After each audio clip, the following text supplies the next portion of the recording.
नमस्कार विद्यार्थी मित्रांनो, मी अभिषेक सर आपल्या यूट्यूब चॅनलमध्ये सर्वांचं स्वागत करीत आहे. आज आपण डिप्लोमा फर्स्ट इयरच्या सेकंड सेमिस्टरला असणाऱ्या अप्लाइड मॅथमॅटिक्स या विषयाच्या सिलेबसबद्दल चर्चा करणार आहोत. या सिलेबसचा सब्जेक्ट कोड आहे 312 301. याच्यामध्ये 5 युनिट दिसून येतात, ज्याच्यातलं पहिलं युनिट आहे इनडिफिनाइट इंटिग्रेशन, जे काही आपल्याला 20 मार्क्ससाठी असणार आहे. सेकंड युनिट डेफिनाइट इंटिग्रेशन, ते आपल्याला 12 मार्क्ससाठी दिसून येतं. त्याचबरोबर डिफरन्शियल इक्वेशन जे काही थर्ड युनिट आहे ते आपल्याला 12 मार्क्ससाठी आहे. त्याचबरोबर जे काही 4 नंबरचं युनिट आहे न्यूमेरिकल मेथड, आपल्याला 14 मार्क्ससाठी दिसून येत आहे.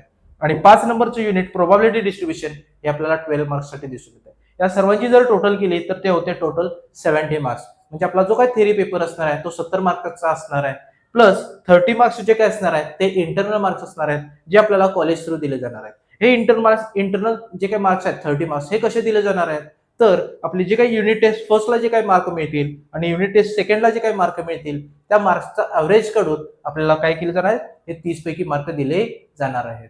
थँक्यू.